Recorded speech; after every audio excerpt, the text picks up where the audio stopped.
Good evening, iRacers. Welcome to Apex Racing TV presenting BSR Radical Thursday. Lee Thompson here with Alex Simpson again. Suzuka Circuit, what a cracking track for these Radicals to get to play around on tonight. It's got to be, top 5 circuits, if not higher, for most people that they get to drive on this circuit, on this service, sorry. And in these Radical cars, it's a fantastic time. Default setup that these guys are using isn't so bad either. Alex, you've driven the F1 car many a time around here, and I have to say the Radical, the lines and your braking points things didn't feel too dissimilar from what I remember from the good old FW31. Yeah, no, of course, I forget, actually. You were in the World Championship round Suzuka with me in that car in this course, so yeah. I would imagine very, very similar, high downforce car, a lot of power. Those corners that you have to compromise to make, the exits somewhat better, especially sort of coming off of Dunlop. I think, yeah, super important. So all around the S's, that's going to be a very key factor. But yeah, I'm really looking forward to this. I mean, perfect track and car combo, I feel. Yeah, and like I say, it's all about the exits, as you say, on this track. And I have to say, that is the little bit of a weakness of a default setup that these guys are stuck with for this series. Out of the medium speed corners, so turn 2 in particular, and coming up to Dunlop curve, cars very, very understeery on the power, really want a lot more rotation in there. And you have to be very, very patient and get the line just so mid-corner for it to hook up nicely. But the guys are coming towards the end of their qualifying session for now, so we'll confirm the grid slots momentarily. But we're seeing the Kane Halliburton, Sven Glatzel, Dan Webster, and Nicole Foggy all battling at the minute for the top spot pole sitting position. Yeah, Kane looking quick once again. Obviously, he's only the second time I've been covering the series, but yeah, definitely someone who's going to be at the front. Glatzel again looking very, very strong. Dan Webster, Nicole Foggy.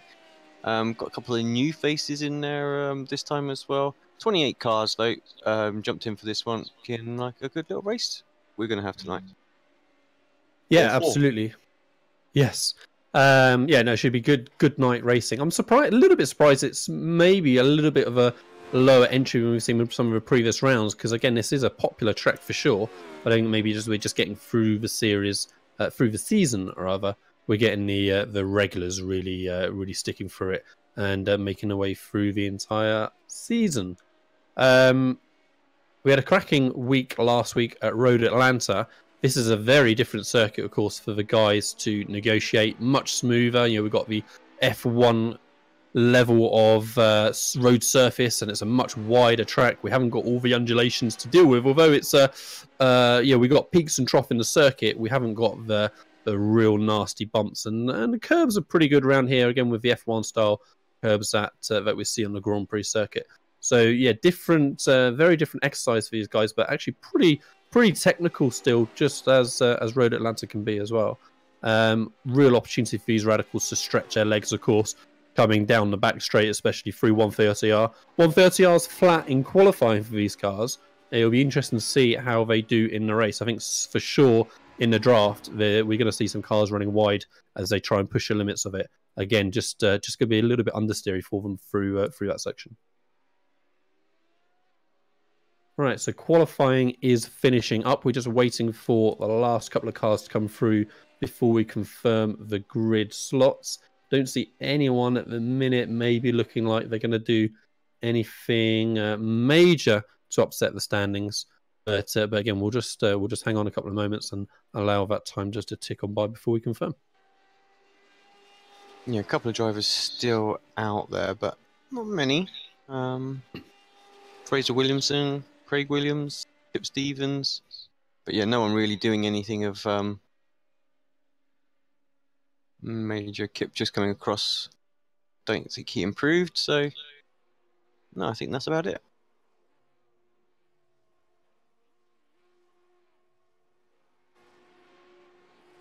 Waiting for the time to tick by, because those guys must have been on a lap that are behind the trees that we can't quite see. Those two. Timer won't. Yeah, exactly. The timer's going to wait and, come on, Fraser, get in the pits. We're waiting to read the grid here.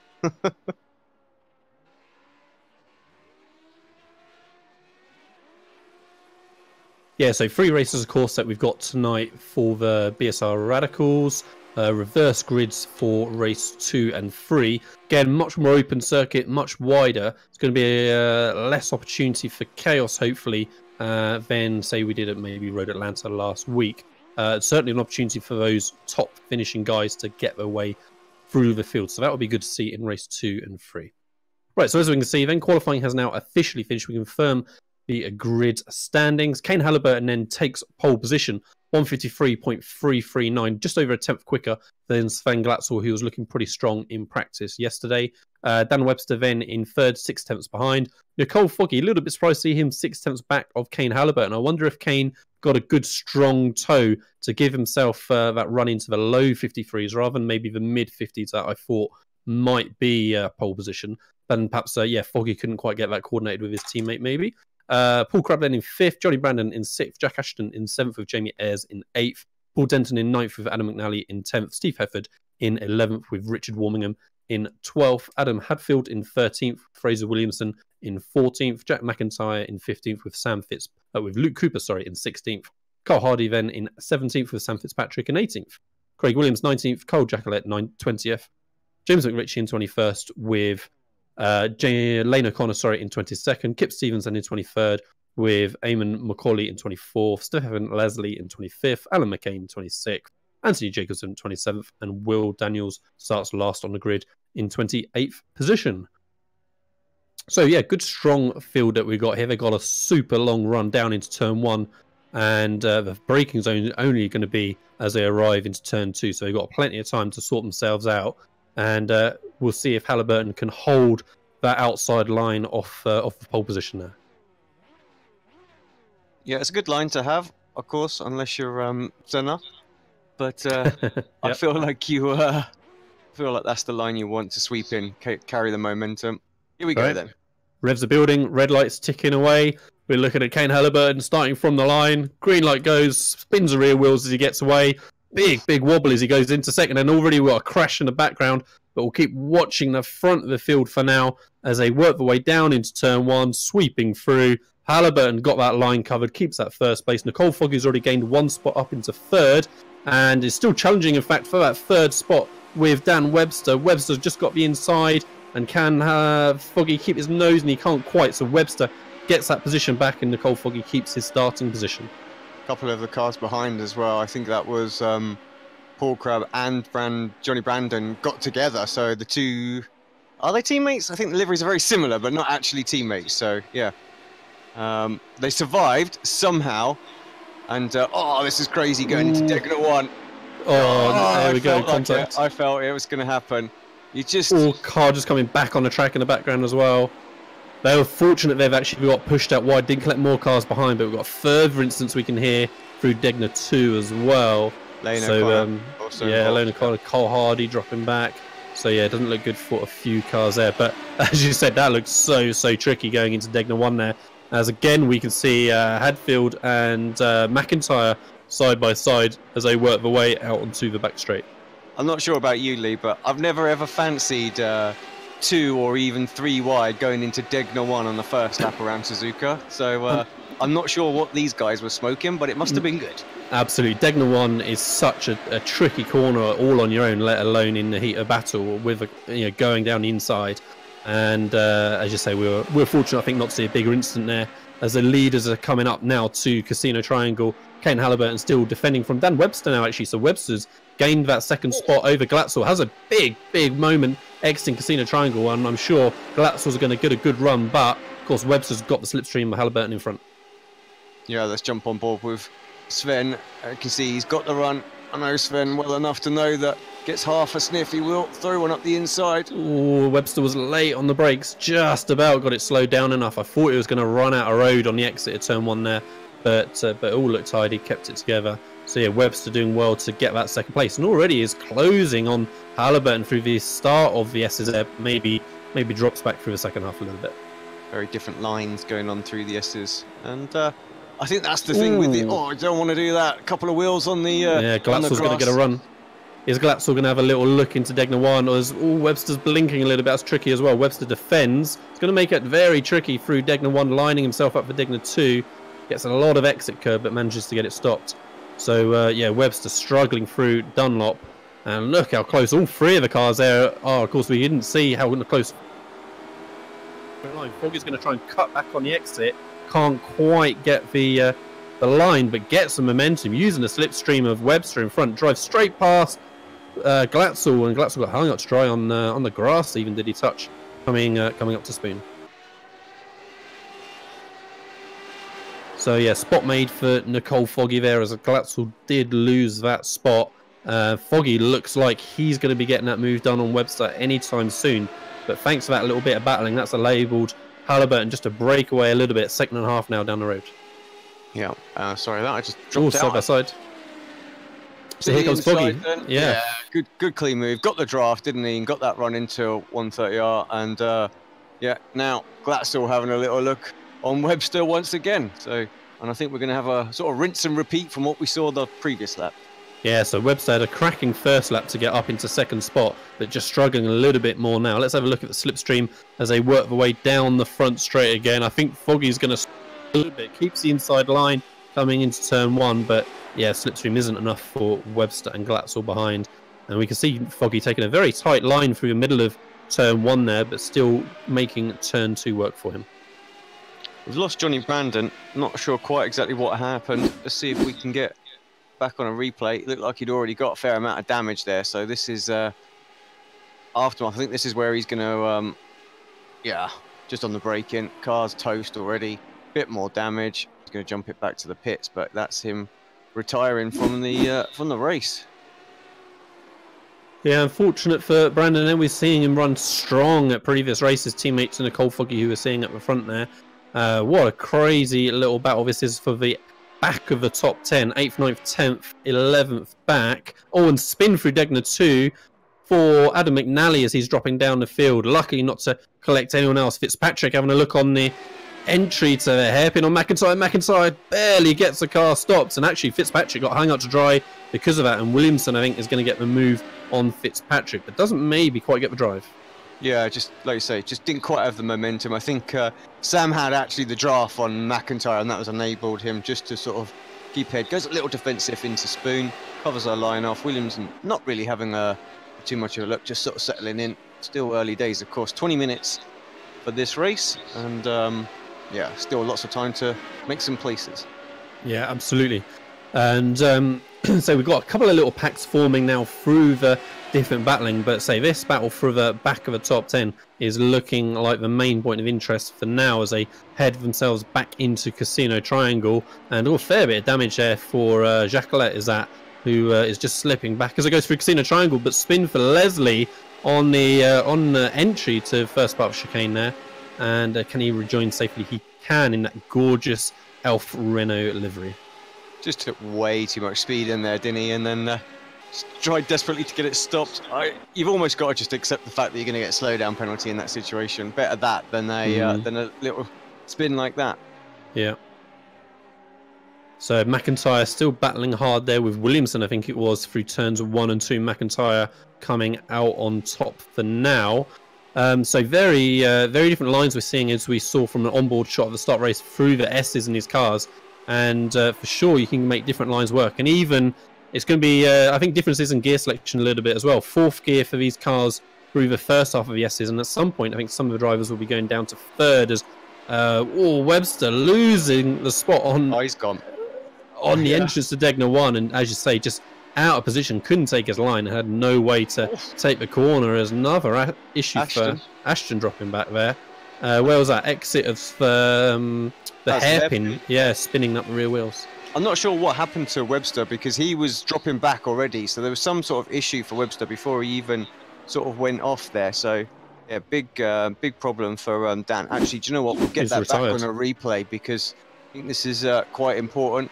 Bit of damage there. Oh, he just got a little tap from behind. It was enough, and then damaged the wing as well. Yeah. And of course, that was his problem. He's got no momentum.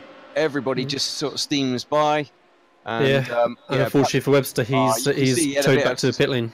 Yeah, a bit of suspension damage, and of course, when he hit that wall, yeah, I pretty much knew that was going to be curtains as soon as it started veering to the left. Yeah. Yeah, so that incident, as you say, started much earlier than we initially thought. Oh, Ashton as well now with Yeah. problems. Yeah, dropping like flies at the minute, Lee. Yeah, so that is through 130R, is it? That he's had that issue there. So, oh, he's trying to make a move, or he's defending, and going to be struggling through 130R. How did we go? Or just has a bit of oversteer, tank slapper forming, couldn't correct it, and good night, that Radical. That is time to put that Radical in the skip.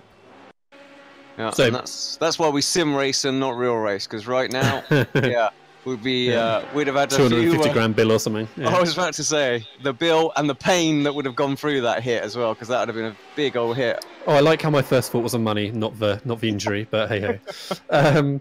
Right, so back at the front, Halliburton still got a comfortable gap over Foggy, 2.5 seconds or so.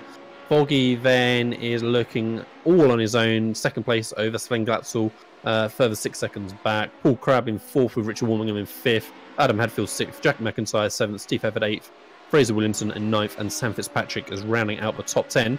McIntyre and McIntyre and Fitzpatrick, the two biggest movers on the grid in the top 10.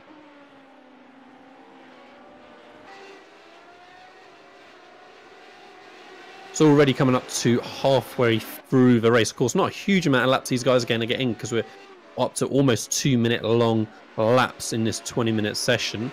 This battle for the back of the top 10 is just cooling off a little bit, as we've got a few tenths between each of the cars now. Closest cars I'm seeing is James McRitchie looking pretty close to Macaulay, ahead for 12th and 13th position, just a tenth or so between them. But otherwise, just a little bit of a moment of pausing, I think, for these guys, as they just try and get into their rhythms and shake themselves out into their appropriate orders. And that damaged car still trying to limp its way around with Jacqueline, and making it pretty awkward there for McNally. That was unfortunate for McNally there, trying to get past the damaged car, and just spun up those rear wheels. And now, even more unlucky, he is well and truly stuck, and is going to have to get towed back to the pits.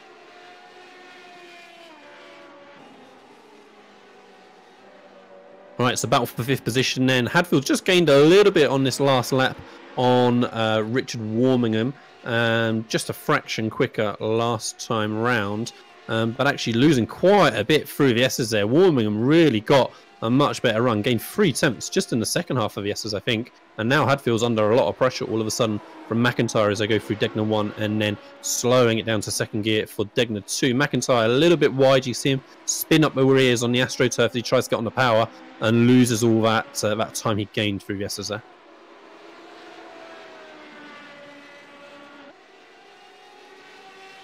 Seems like we've got a couple of little audio issues going on tonight, Lee, so I'm not quite sure what that is, but we'll have a look at that during the break and see if we can't rectify that as well. So strange, but yeah, we've definitely got some issues with Discord tonight as well, so keep dropping as well. So yeah, apologies guys, we'll have a look at that in the break, but unfortunately it's very hard for us to do anything live, but thanks for the information, and yeah, we'll try and get that sorted in about 90 minutes time, 9 minutes time, can't count.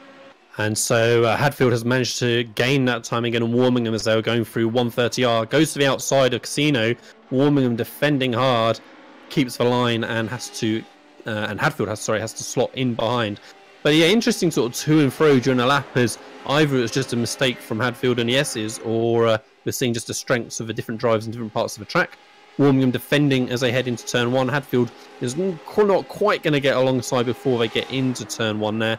But much later on the brakes, gets it slowed down, still side by side.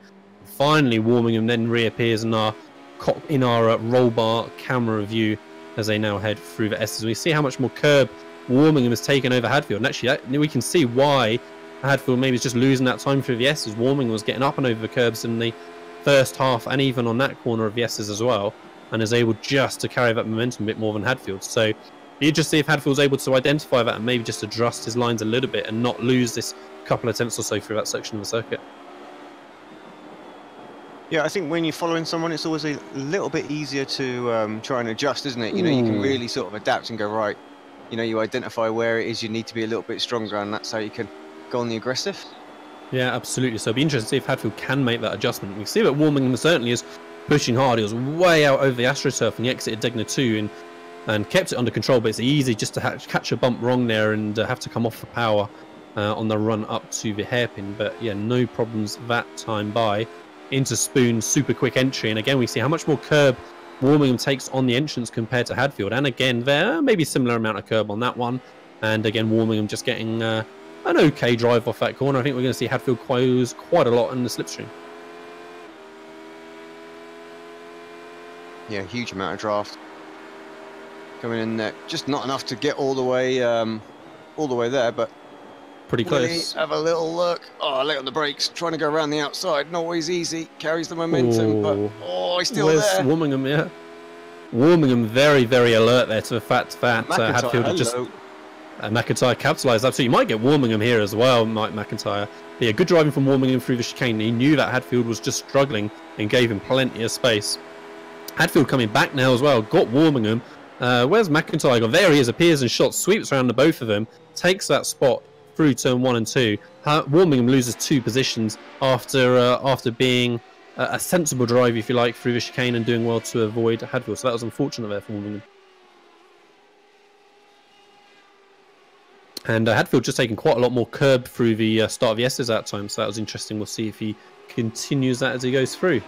So looking through the rest of the field, Kip Stevens just a couple of tenths behind Fraser Williams for 13th and 14th.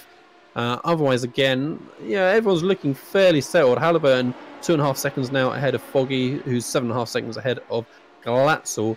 Jack McIntyre now making that 5th position, has gained 10 spots from his grid position.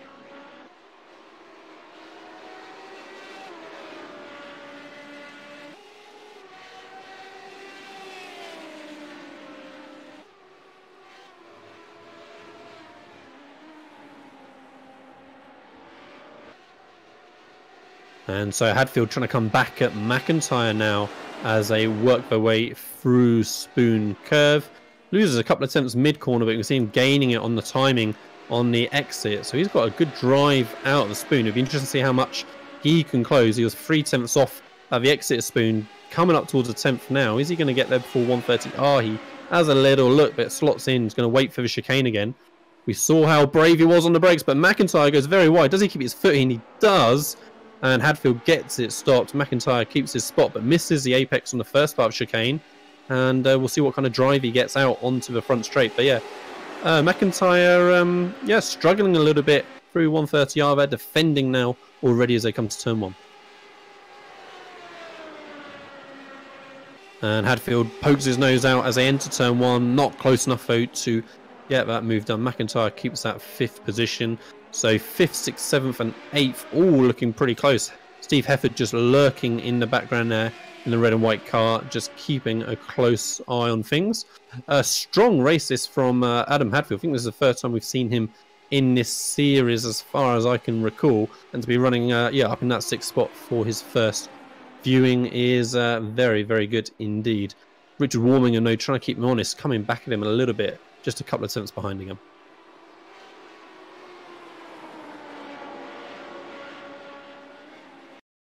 Definitely having some major sound issues here, guys. Really sorry. But fortunately, this battle for 5th, 6th, 7th and 8th has been keeping us pretty well entertained for the last couple of laps, so it's just settled for the moment. Hefford now looking like the one who might be pressuring Warming, so they're really ebbing and flowing as they're working their way through this back end of the race. Tyres and fuel not going to be an issue in these cars, but for sure, just a little bit of stamina from the drivers certainly can just cause some unforeseen errors. We saw a few errors in the first half race from a few drivers that we saw have issues like Jack Ashton and Adam McNally, for instance, but actually the second half now, everyone seems to have gotten in that rhythm, looking pretty clean. So is Warmingham going to have a look at Hadfield into the triangle? No, he backs off a little bit as they work their way through 130R, but so late on the brakes, got super close on the back of Hadfield there, entering Casino Triangle, but kept everything under control. It's interesting the different line that McIntyre is taking out onto the front straight as well. It's much tighter, so like the entrance of a pit lane, if you like, as they come onto the front straight than the cars behind. And I think we cracked it. Thank you for the feedback. Sorry, Lee. Bugs me when little things like that are going on, so I'm trying to bug test it as we go. So, but we're there. Excellent, good stuff. P12 and 13, Fraser Williamson and Eamon Macaulay looking fairly close at the minute, just a tenth and a half or so between the two of them, as Macaulay has made 11 spots from his starting position so far. And in fact, nice free car battle there that we can see on screen as they work their way up through the S's, up through Dunlop curve. Different line again we can see between Macaulay and Stevens there as they enter Dunlop, as we see the great shot of the Ferris wheel in the background as well. Classic Suzuka landmark, of course.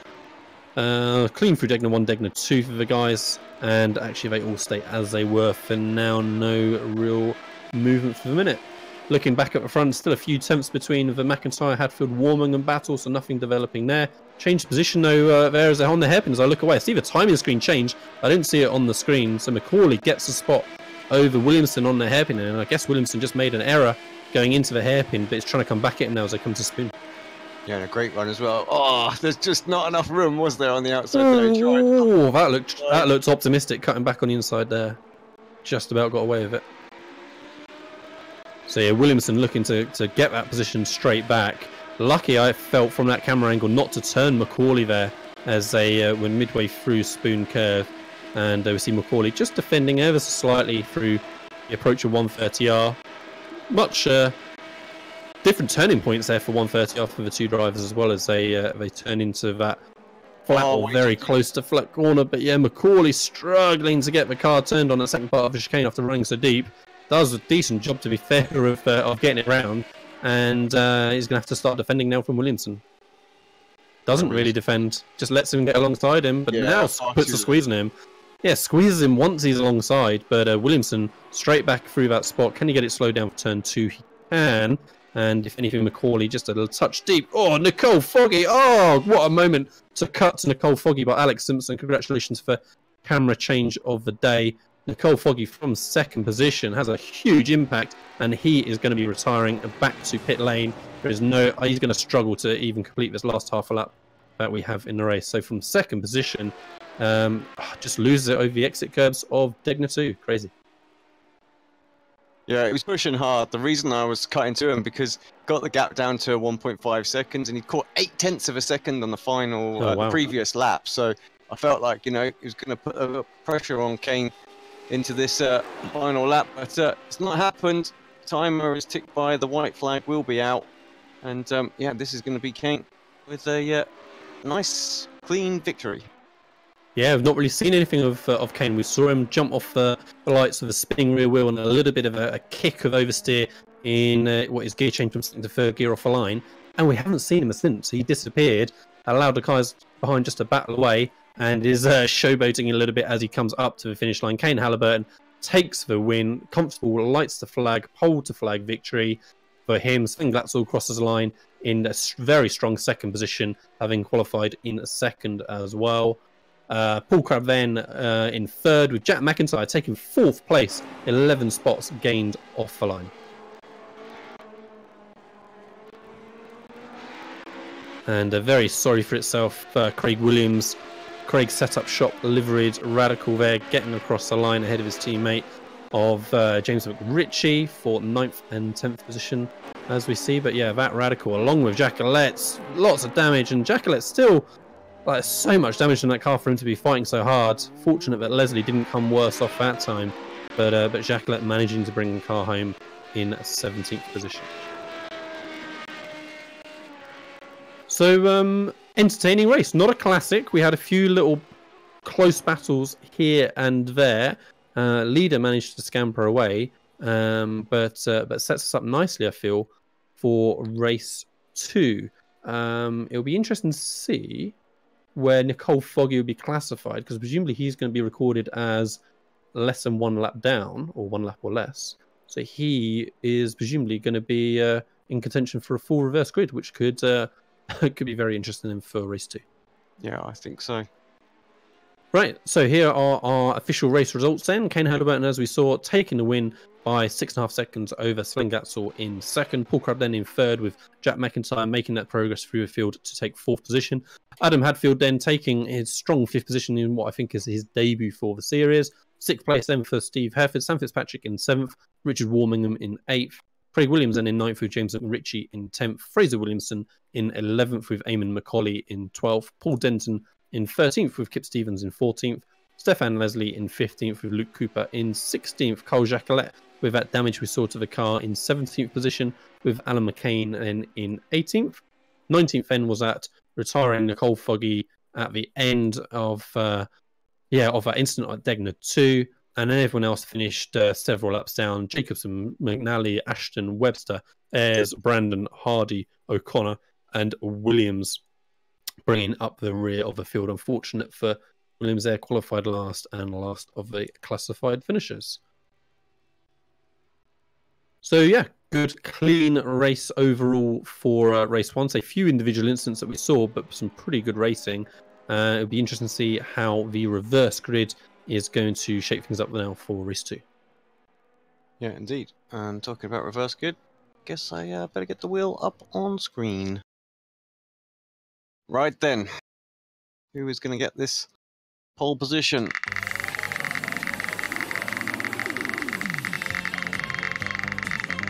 Decent spin, seems to be going on for a while. It might make it 17th. Indeed it does. Who's that then, Lee? So was that 17th you said, sorry, 17th, Mr. Simpson? yeah. So 17th position was Carl Jacquelet. So him fighting with that damaged car all race long to scrape home a finish. Seems to have worked out beautifully for him. Carl Jacquelet should be taking pole position for race 2. Yeah, Luke Cooper, second. Interesting little front row there. Yeah, and it'd be interesting to see how, as I said, the front-running guys for race 1 can work their way through the field. Again, it's an open, long, wide circuit. But, not the easiest of places to necessarily overtake. There's not a huge amount of corners with great braking zones to try and work a move up. So be interesting to see when we come back for race 2 how these guys can work their way through. Cool. Right. Well, thanks very much for watching. We'll be back in about 10 minutes' time. Just get ourselves a quick break, get this next session up, and we're back for race number 2.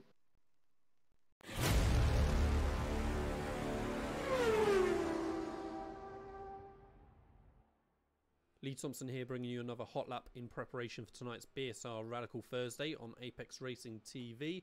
You can see the guys this week are going to be running at Suzuka. A real opportunity for the Radical to stretch its legs around this Grand Prix circuit, but it's a real challenge through the S's and through Spoon Curve and trying to manage that aero as they go through. Default setup here this week is pretty good. Need a bit more rotation on exit, getting on the power out of the medium speed corners, but otherwise not too bad at all. So here we are then coming down the front straight, ready for turn 1. Super quick turn into turn 1, and you're going to be slowing the car down, going down into third gear for turn 2. I just missed the apex on the inside here, which cost me a 10th or so on exit. I just have to wait to get on the power. Fourth gear, just feathering the throttle slightly through the first section, slowing it down through the second. At some point, the guys are going to go down into third gear. I'm tending to wait until about here and just letting the car run off the power, trying to hold this inside line as we come up through Dunlop Curve. Early into fourth and being careful not to let the car run out wide. I found it tricky just managing that understeer again on power coming off of Dunlop. Here's Degner 1 and super quick down a gear, flick it in, try not to run too wide because you need to be slowing the car down, and then for Degner 2 down into second. Careful on the power over the curb, and then we've got the hairpin coming up. Getting careful on the brakes as we're turning as we come into the hairpin. Second gear for me, could go for first perhaps, but second felt pretty good. Different options of lines through the hairpin really as well. I was tending to try and take a tighter entry when I could. Completely flat through this back section as we come up towards Spoon Curve. Bit of tarmac on the right, and I'm going to go down into fourth gear. Just a little dab on the brakes and then try and let the car run out to the outside curb. Late turn in for the second part of Spoon. Third gear and delicately balancing the oversteer as you're trying to get the best possible exit you can for this long run all the way up the hill towards 130R. 130R is certainly flat here in qualifying mode. In the race, the guys are going to have to be a bit more careful, I suspect, in the draft as well. They're going to be running wide quite easily. Here's the chicane coming up, hard on the brakes, down into second gear, clamber over the first curb, trying to avoid the second one, I would say, so you can get on the power as early as possible and carry the momentum down back onto the front straight. Take the inside line here if you're on a qualifying lap, otherwise let it run out on a race lap. And that is a race lap, a qualifying lap for me, 154.2. I reckon that guys are going to be, perhaps pole position would be like a 53.8, something like that. But then if they've got a draft as well, they could be looking at mid 53s. Apex Racing TV tonight, 8:15 GMT for BSR Radical Thursday.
splash.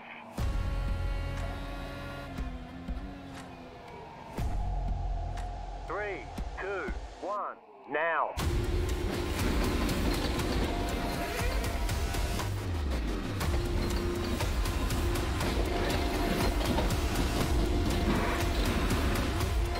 All clear. Punch it.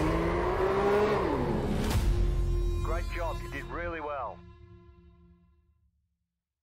Assist to the front bumper, and he hits him again now. Rayon Fowler into the outside wall. He's going to pass nearly 3 cars down that front straightaway, and he's going to get them all done with. What amazing. Lee to the inside goes Logan Clapman is going to touch in. Pit press sideways. What a save. Look to the outside as Cronkite goes off. De Jong into second place. Going for the switchback. Oh, pinpoint driving. It's Howling down to the inside. Trying this contact though. Slide left to the racetrack. Chris Renner drives it back down underneath, and he takes that second spot right back. Joker goes to Garrett Lowe. Garrett Lowe should take victory with all that contact. He's going to try and make the move around the outside the Paravolca. That's not going to work, but he's going to try and get the cut back here. Get the run out the Paravolca. That's beautifully done there. Michael Schubert, there's a little bit of door banging as well.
Lee Thompson here, bringing you another hot lap in preparation for tonight's BSR Radical Thursday on Apex Racing TV.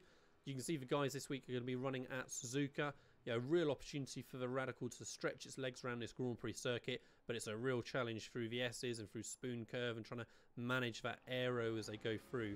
Default setup here this week is pretty good. Need a bit more rotation on exit, getting on the power out of the medium speed corners, but otherwise not too bad at all. So here we are then coming down the front straight, ready for turn one. Super quick turn into turn one, and you're going to be slowing the car down, going down into third gear for turn two. I just missed the apex on the inside here, which cost me a tenth or so on exit. I just have to wait to get on the power. Fourth gear, just feathering the throttle slightly through the first section, slowing it down through the second. At some point the guys are going to go down into third gear.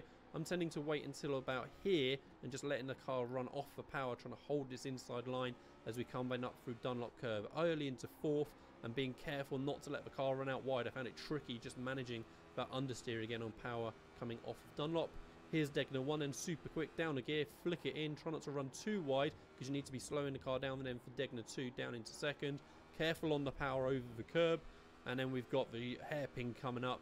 Getting careful on the brakes as we're turning as we come into the hairpin. Second gear for me, could go for first perhaps, but second felt pretty good. Different options of lines through the hairpin really as well. I was tending to try and take a tighter entry when I could. Completely flat through this back section as we come up towards Spoon Curve. Bit of tarmac on the right, and I'm going to go down into fourth gear. Just a little dab on the brakes and then try and let the car run out to the outside curb. Late turn in for the second part of Spoon. Third gear and delicately balancing the oversteer as you're trying to get the best possible exit you can for this long run all the way up the hill towards 130R. 130R is certainly flat here in qualifying mode. In the race, the guys are going to have to be a bit more careful, I suspect, in the draft as well. They're going to be running wide quite easily. Here's the chicane coming up, hard on the brakes, down into second gear, clamber over the first curb, trying to avoid the second one, I would say, so you can get on the power as early as possible and carry the momentum down back onto the front straight. Take the inside line here if you want a qualifying lap, otherwise let it run out on a race lap, and that is a race lap, a qualifying lap for me, 154.2. I reckon that guys are going to be, perhaps pole position would be like a 53.8, something like that, but then if they've got a draft as well, they could be looking at mid 53s. Apex Racing TV tonight, 8:15 GMT for BSR Radical Thursday.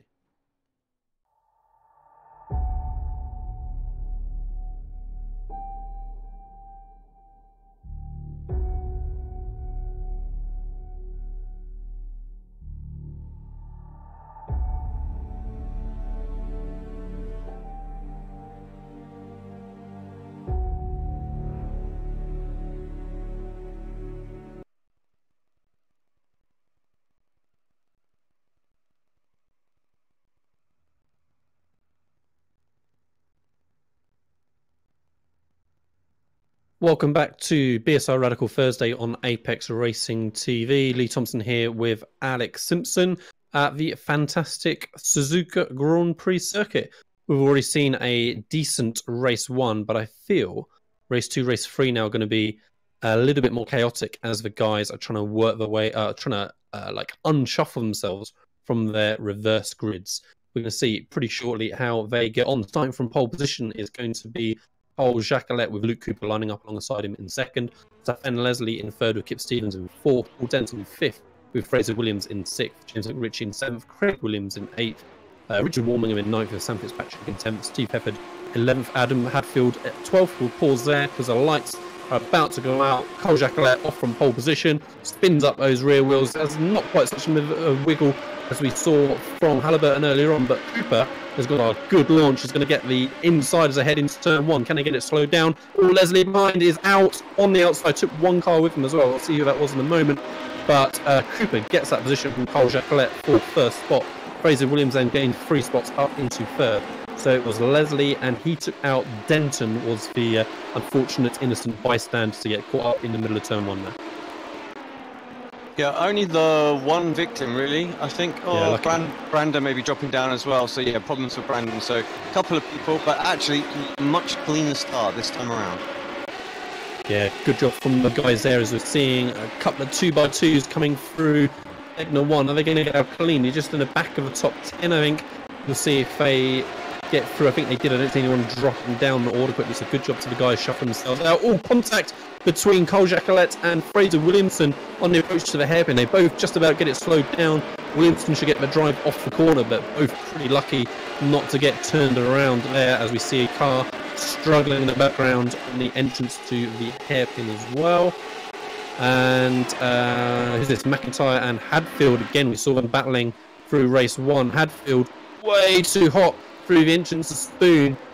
Keeps his foot in, comes straight back on, loses that spot to McIntyre, but actually doesn't lose much momentum at all, as this train of cars now all work their way up towards the famous 130R, all thundering them straight in the slipstream. We've seen Kane Halliburton very defensive, trying to not give the slipstream to the cars behind. Yeah, absolutely manic first lap, exactly what we expected. People going for moves left, right and centre, trying to get up as far as they can on the first lap on this reverse grid race. And looked like a decent job from a few of the guys there. We saw a couple of people 2x2 through the chicane, and they got through cleanly, but somehow wide was Dan Webster, I think it was, on the exit onto the front straight. Oh, who's that in the background? I don't know who it was, but somehow they managed to collect it up before spearing into a few other cars. But yeah. Yeah, frantic first on that, as you say. Luke Cooper still leading from Fraser Williamson by half a second. Craig Williams then next up, just a second behind it. Oh, big moment for the Craig setup shop car. Is he going to take anyone else up behind him? He does well to keep it to the inside. So that was Fraser Williamson, who just about gives it up on the tail end of the S's there. And yeah, Craig Williams then up into second. Cole Jacquelet third. Kip Stevens, James Ritchie, Jack McIntyre, Adam Hadfield, Kane Halliburton already up to 8th from his 17th position he would have started, or 16th. And McIntyre so hot into the hairpin, loses that spot he gained last time we were with him on Hadfield. Is he going to get the drive off the corner? He does, so actually just about hangs on over Hadfield. But yeah, so deep into the hairpin. There's different lines into the hairpin for sure, but not that line. And very quick into the entrance. Spoon gets right onto the back of James McRitchie, just McIntyre through the entrance there. So McIntyre looking to get moving through this field again, just as we saw him do in race 1. Already gained 7 spots from his starting position. Kane Halliburton still in 8th, so he hasn't made any further progress, but you can see he is right with this train of cars now, whereas he was a little bit off the back a lap ago. Luke Cooper still 1.8 seconds down the road. Yeah, great start, and just keep doing his thing. These guys battling. Ooh, McIntyre. Pull away. Side by side. McIntyre did well they say did well, but now he's on the grass. Did well initially on the exit chicane, not to lose the car bouncing over the curb. But yeah, just ran out of road on the exit. Kane Halliburton got a car on either side of him in the middle as they head towards turn 1. Actually, the car on the inside out of it. Kane Halliburton might get Hadfield here as well. He does. Oh, and a little dive on Hadfield by Glatzel, and turns Hadfield on the exit, turn 2. Looked optimistic from Glatzel there, just trying to follow Halliburton through. Yeah, the door got shut on him, didn't he? Rightly so, I think, from Hadfield. Yeah, he'll be right to feel a bit aggrieved at that, I think. So. And straight back in the action again is Hadfield. Doesn't get any rest as he rejoins the track, fighting with Crab. I thought they were going to have contact, but maybe a little bit of a brush, but they get away with it that time by. So Halliburton now up into place, 10 positions gained from his starting grid already. Luke Cooper just starting to get reeled in ever so slightly by Williams. Maybe just lost a couple of tenths or so in the start of this lap so far. Back into the hairpin, and we're seeing a few damaged cars now appearing in different places. Some Fitzpatrick having issues through Deckner 2. Look, see what happened to our colleague. Oh, it looks. I don't like the look of it already. Actually, they did a good job going through. Yeah. Just got a tap from the car behind, I think, wasn't it? It wasn't the side-by-side that was the issue. It was the white and purple car who was just following them, unfortunately. I think you're right. Yeah. So Craig got the gap down to 1 second at front. Look at this behind, though. That is just mental. Yeah, those front two really need to just keep focusing on their laps, because this train of cars is coming very, very quickly, I reckon. We've got Kip Stevens at the front of it at the minute, when they're all piling in the back on the brakes in the chicane, and Cooper is that who's spun from the lead. Yeah, Luke Cooper spins on the exit of chicane, hands the lead to Craig Williams. Fortunately, doesn't collect anyone else behind. But that's one less car for this pack of cars now to be reeling in. Kane Halliburton looking to make a move on Jacqueline. So we look at the replay of Cooper. Oh, just doesn't get it stopped, actually. So I thought it was the exit, but the incident started on the entrance. He locked up the front going into the chicane, sorry, and had a bit of a wiggle, never really gathered it back up again, and then got maybe turned slightly by Williams at the end.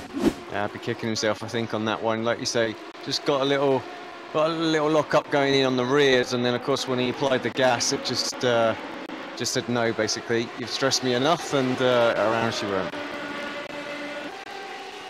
Yeah, so pressure was really on Cooper. They see him trying to get that lap in and keep the gap as long as he could, and just went too hard. As I thought Halliburton was going to get turned by the car behind there, but no, well judged by Nicole Foggy, in fact. So our two quickest drivers in the series, arguably Halliburton and Foggy, so close. Halliburton around the outside of Jacqueline. Foggy tries to just follow him straight through. Jacqueline gives him the space. Foggy is going to get the drive off the corner. He's got the toe of Halliburton as well. Cracking move by Halliburton and Foggy. Like I say, the cream of the series, you might like, showing how they can not just put in the laps but slice their way through the field as well. Thought Foggy was having a sneaky look up the inside there, but just the camera angle, I think. So Halliburton all of a sudden up into third position, 13 positions gained. Nicole Foggy behind, 14 positions gained. I think Foggy is going to get a run on Halliburton for this podium spot. He's already ahead. In fact, Halliburton's lost 2 spots through the slipstream. Glatzel gets him as well. Wow, that just shows the power of the slipstream, losing those 2 spots out of Spoon. 3 wide, almost into the chicane, but Jacqueline backs out of it early. And the Craig setup cars, I thought both gained a spot, but no. How did McRee... Oh, T-boned on the exit of a chicane. That was unfortunate there for the guys. Looked like that was going to turn out pretty clean through some hard racing. So how's Kip Stevens in second position? When did that occur? Craig Williams in first, Kip Stevens in second, but being chased quickly now by Foggy, Glatzel, Halliburton, third, fourth, and fifth. Glatzel trying to get past Foggy. I couldn't quite see whether it was a bit of contact or just a line going into the S's, but did well not to end up in a wall on the inside there. This is certainly a frantic race 2 compared to race 1, just as we were expecting, but you always have that little hope that it is going to really kick off, and so far it has.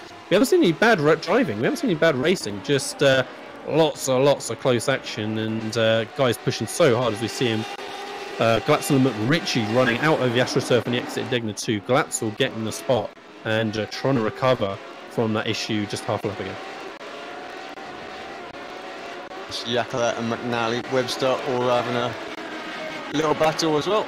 Sort themselves out of the hairpin, but good run from McNally here. Darts to the inside of what will be the inside for Spoon.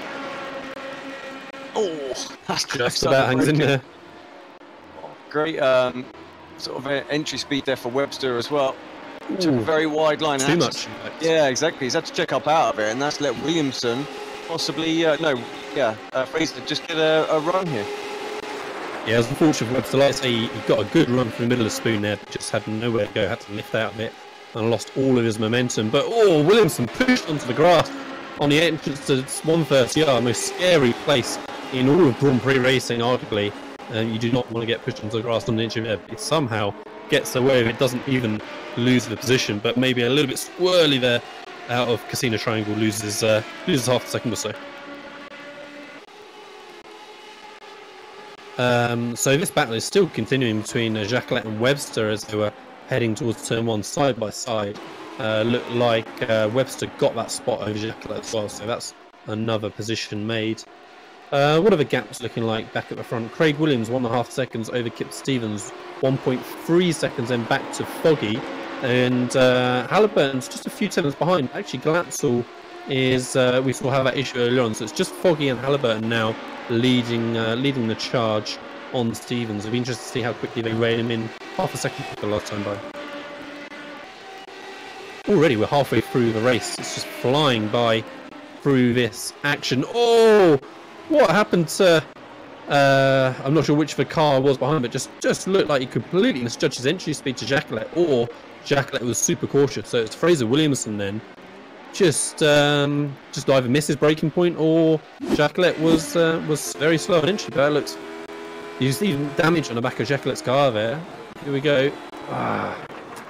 Difficult to tell who barreled in too quick or who went in too slow, but it did not line up for sure.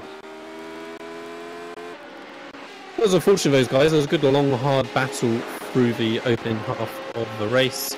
We're seeing already Foggy gaining nearly a second, I think, just in this lap on Kip Stevens. Just half a second behind now is Foggy.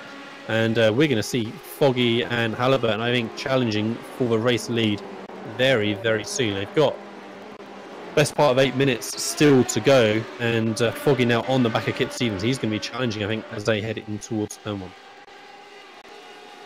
Yeah, Foggy's looked very quick. I mean, just a mistake really from the last race. Cost him big time. He would have had a nice, easy second place. Does he go for a move? Just not quite close enough.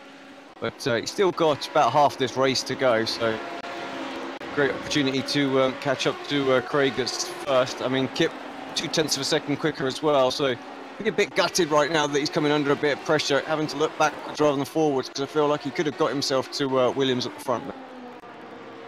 Oh, and car off ahead there. I think maybe that's just a back mark. I'm not seeing anyone drop down the timing screen, but getting well out of the way. And on the grass there was Foggy. Just about cuts back in front of Halliburton. Very, very lucky to get back on track. If you run out of road on the exit of Dunlop up onto the grass, normally there's really no coming back from that. Yeah, normally, like you say, the corner just keeps on going, doesn't it? And you end up waiting and waiting and waiting and waiting. Kip Stevens locking up into the entrance of a hairpin there, trying to defend from Foggy as long as he can. Yeah, so good on the brakes, Foggy.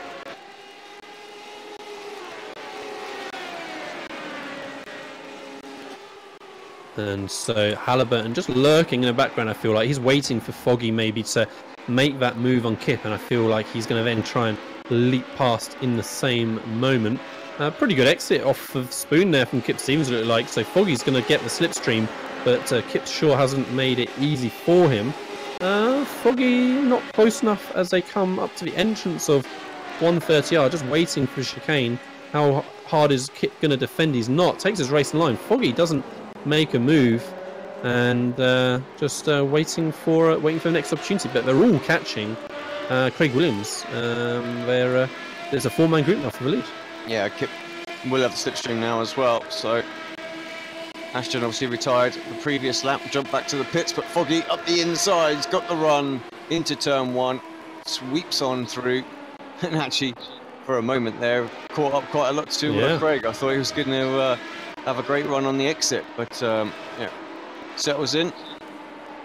Yeah, it was a big difference in apex speed, like you say there, between Rs 1 and 2. It was kind of interesting from Kip Stevens down the front straight. We had the great overhead shot, and we could see he kind of was in a slightly defensive position, but didn't really do anything to restrict Foggy, and just gave himself a worse line into turn 1, so that didn't really work out. Halliburton now we can see all over the back of Kip Stevens through Degner 1 and Degner 2.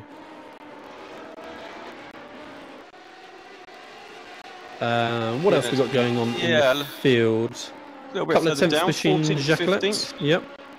So Jamie Mayers looking to make a move on Jacquelet, who was our pole position man, of course. Gradually been falling through the field, but unfortunately lost a handful of spots at least from that contact a few laps ago. But yeah, Mayers not... I was about to say not really closing, but actually got a great exit of Degner 2 there. Really did gain a lot. Jacquelet goes defensive into the hairpin, outbrakes himself. How can Mayers dive up the inside? He can't, but should get a decent run as they head up to Spoon. Yeah, not going to be close enough to get any kind of move. Needs to focus on the entry here, make sure he nails it so that he'll get a better run up and towards 130R. Definitely can take a lot of speed. It's a bit tighter on the entry. Will he be able to get on the power and hold it? Definitely does. So let's jump on board. Someone to the left. I think, again, that was just another back marker. Let's see the slipstream in effect. Yeah, here he comes. It really winds up. Jacquelet thinks about defending, but just holds his racing line. Mayers got the inside. Can they both get through the corner? They can. Looked like Mayers just allowed a little bit of space on the outside still as well, which was good. And yeah, Jacquelet has to slot in behind with that damaged car. Leaders now, top 3 cars, all just within 3 tenths of each other. So that is looking like it's just continuing to build. Kip Stevens lost that spot to Halliburton as was expected, and we're going to see the move now as Simpson is brilliantly synchronized with Thompson's commentary. Down front straight down to turn 1. In fact, I've missed the fact that Foggy's going to make the move as well, sorry.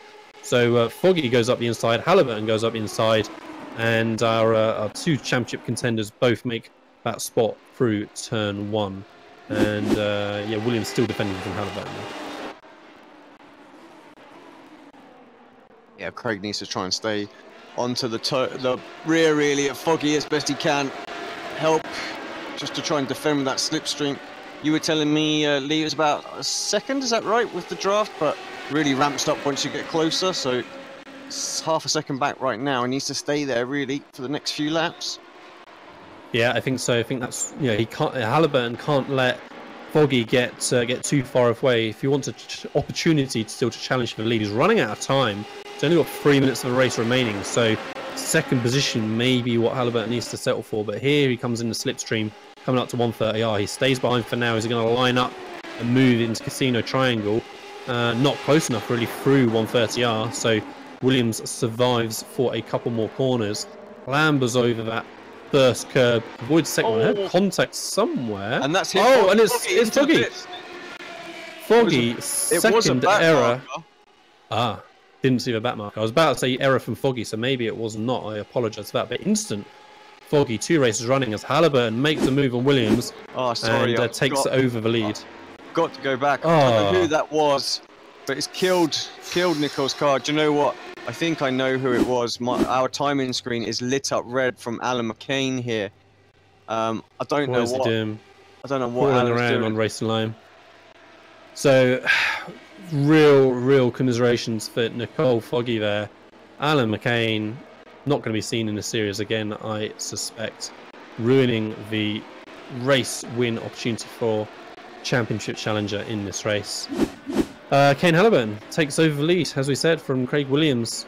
Kip Stevens still looking strong for a podium spot now. He's got a second or so over Sven Glatzel behind, who's been coming up fast after having that error earlier on. So we'll see if Stevens can hold on to that podium spot in the last couple of minutes. Yeah, very unfortunate. Right, let me try and get at least the overtake there as well. Back, we're focused on the incident, 2 separate things, but yeah, so straight after what we saw with the crash, this was the overtake then. Dive up to the inside. I've seen a few of these today. I'm loving the fact that the Radical, just the right amount of slipstream to get a move done to Suzuka. It's not easy, but yeah, we've seen a few passes. Yeah, absolutely. Like I say, it gives that sniff of a move, doesn't it? So working well with this car circuit combination. Top 3 all looking very tight still. To be fair, Halliburton hasn't suddenly put second on Williams in that last lap. So Williams, with that draft, helping keep him there as well, is looking strong. Well. And yes, Sven Glatzel's gained 2 tenths since our last look, just half a lap ago. Got the slipstream all the way down this front straight as well. This is going to be the final lap for the guys. And yeah, who's going to be taking that final podium spot? Can Williams and Stevens hold on to that second and third? I feel like Halliburton, barring a calamitous error, should be secure in the win. So, as you say, how quickly can Glatzel come as he's gained another 10th now? Yeah, Kip looked like a lovely line through the exit of sort of turn 1, turn 2. Just lost a little bit of momentum on Williams through the S's. And yeah, Sven with a 53.9 last lap, so quickest out of anyone out there. So he's absolutely flying. He's going to need to try and get within that sort of 6 tenths window, isn't he? Coming down the back straight to maybe have a look into the final corner. Kip losing a little bit of time as well. Important that he gets that draft, otherwise it's going to be vulnerable.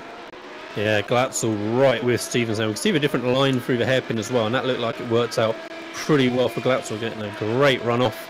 And he is going to be all over the back of Kip Stevens coming into Spoon, and no doubt lining up a move before 130R if he can get that slipstream. And oh, Kip Stevens has a big moment. Entry to mid of Spoon curve.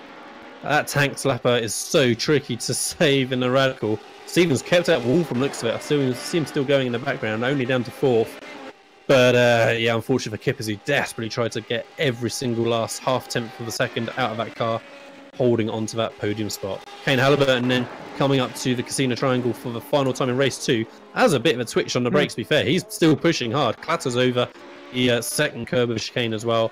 Brings it out nice and safe. Kane Halliburton taking his second win of the evening. Craig Williams taking a very well-deserved second place. Sven Glatzel recovering from to a 3rd position. He could have been challenging for a win if it was not for that error earlier on. Battle then for 14th place, Fitzpatrick and Carl Yacolet. I think Carl's gone. No, I thought he was going to. Yeah, it looked like it. Yeah, just defending a little bit on the inside. Will Fitzpatrick get the run? I don't think he's bothering actually in the end. Sort of settling in. Got a bit of damage both actually. They didn't hit each other early, was it? I was trying to remember who Sam had that contact with. It wasn't Carl. No, I can't remember. No, I said I think they both had separate contacts during this race. I think, but they both managed to bring their damaged cars home, 14th and 15th place respectively, and take a breath after a seriously frantic race 2 in the BSR Radical Thursday. Kane Halliburton, as we saw, taking his second win of the evening. By no means an easy victory, and rather fortunate that we saw that horrible incident for Nicole Foggy at the end there to lose him what looked like to be a race win. So yeah, Kane Halliburton, congratulations, race win, race 2. Craig Williams then taking that second spot with Sven Glatzel getting the jump on Kip Stevens through Spoon Curve to take 3rd position over 4th for Kip Stevens. Jack McIntyre, another strong result in 5th. Was it 5th last time as well? Maybe 4th. Dan Webster finishes in 6th with Johnny Brandon in 7th. Adam McNally in 8th with Richard Warmingham in 9th. Paul Crabb in 10th with Adam Hadfield in 11th. Luke Cooper in 12th with Jamie Mayers in 13th. Cole Jacolet in 14th with Sam Fitzpatrick and 15th. Paul Denton finished 1 lap down in 16th. And then we've got Nicole Foggy, Fraser Williamson in 17th and 18th. Jack Ashton in 19th. Jason McRitchie, Alan McCain, Steve Hefford, Anthony Jacobson, Cole Hardy, Stefan Leslie, Jamie Ayres, and Lane O'Connor finished 11 laps down, taken out in lap 1 of race 2. So, yeah, real. I'm not going to dwell too much on the Cole Foggy incident beyond the commiserations for him. Looked like he had that race win sealed up. Again, he's got a sniff at least of a reverse grid this time by just as he did, I think, in race 1 as well. 2 laps down. No, he was 2. So he's not. So my memory let me down on that one. It's even worse. So not only, I mean, like last time, he was able to score points last time. This time, he's got no points and not able to get the reverse. So yeah, I imagine he is fuming right now. Yeah, shocking evening for Nicole Foggy there. Right, so let's see how the grid is going to shape up for race 3.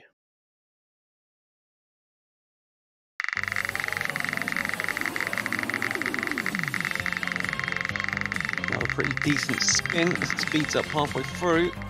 Oh, the ball may be coming into play. Oh, it's going to be absolutely. No. Yeah, stays on full. There's a large one. So in that case, that is going to be 16th position, I believe. Paul Denton, who I think, again, memory is going to let me down. I believe was only 1 lap down. So Paul Denton, let's have a look. Yeah, Paul Denton taking then pole position for race 2 with that full reverse grid, with Sam Fitzpatrick lining up alongside him in 2nd. Cole Jackal actually getting his 2nd good reverse grid roll, having pole position in the first spin of the wheel, and is going to line up in 3rd position for the final race of the evening. So we should be back after a little while once the next session is set up for race 3 BSR Radical Thursday.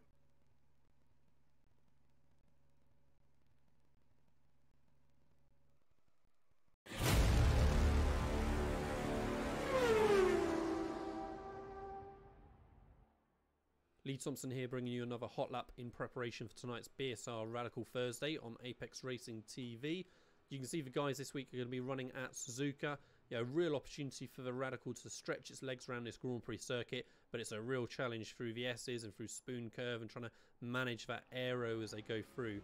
Default setup here this week is pretty good. Need a bit more rotation on exit, getting on the power out of the medium speed corners, but otherwise not too bad at all.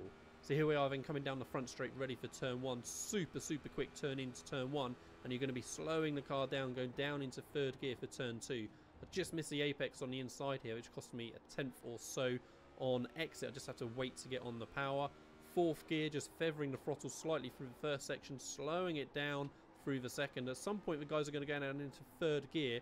I'm tending to wait until about here and just letting the car run off the power, trying to hold this inside line as we come up through Dunlop curve. Early into fourth and being careful not to let the car run out wide. I found it tricky just managing that understeer again on power coming off of Dunlop.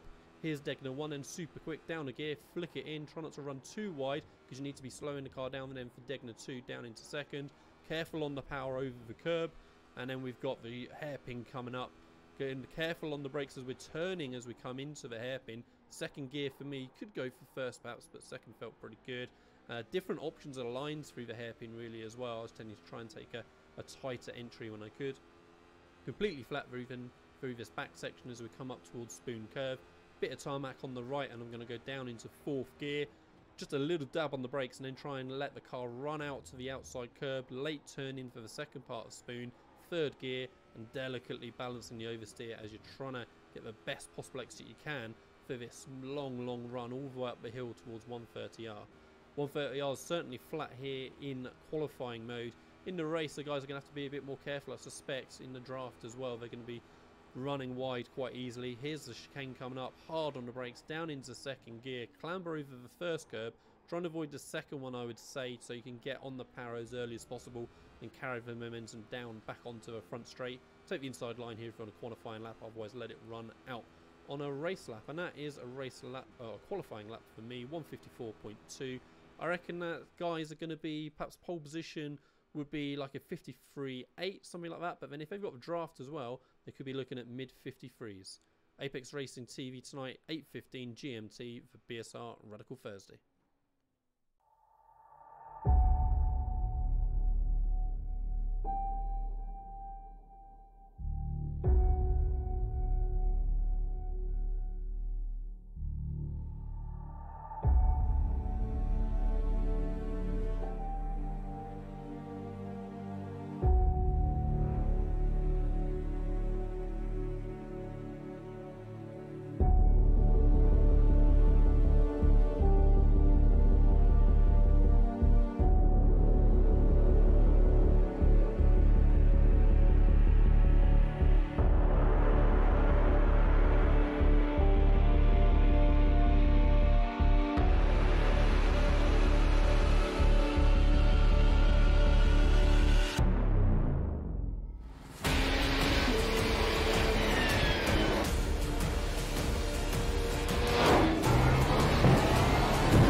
clear. Punch it. Great job. You did really well. Assist to the front bumper, and he hits him again now. Rayon Fowler into the outside wall. He's going to pass nearly 3 cars down that front straightaway, and he's going to get them all done with. What amazing. Race lead to the inside goes Logan Cloudman is going to touch in. Pit press sideways. What a save. Look to the outside as Cronkite goes off. De Jong into second place. Going for the switchback. Oh, pinpoint driving. It's howling down to the inside. Trying this contact though. Slide left to the racetrack. Chris Venner drives it back down underneath, and he takes that second spot right back. Joker goes to Garrett Lowe. Garrett Lowe should take victory with all that contact. He's going to try and make the move around the outside the parabolica. That's not going to work, but he's going to try and get the cut back here. Get the run out the parabolica. That's beautifully done there. Michael Schubert, there's a little bit of door banging as well.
Lee Thompson here, bringing you another hot lap in preparation for tonight's BSR Radical Thursday on Apex Racing TV.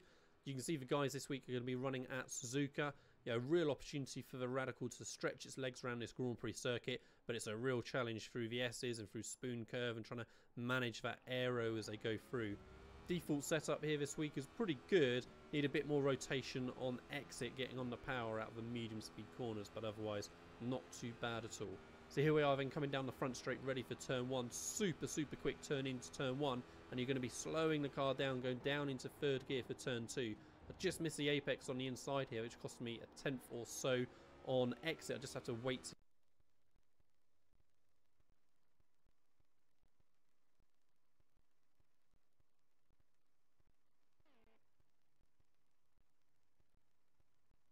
Welcome back to BSR Radical Thursday from Apex Racing TV. Here we are at Suzuka Grand Prix circuit with these Radical SR8s. Lee Thompson here with Alex Simpson. The guys are gridding up for race 3, and we saw a frantic race 2 just a moment ago, so hopefully it'll be more of the same this time by. Lining up on pole position is going to be Paul Denton with Sam Fitzpatrick in 2nd, lining up alongside him, Cole Jacquelet in 3rd, with Jimmy Mears in 4th, Luke Cooper 5th, with Adam Hadfield in 6th position. That could be where the smart money is for maybe a race win this time by. Hearing the revs building up already, so we're going to cut that short. Paul Denton leading us away from the line.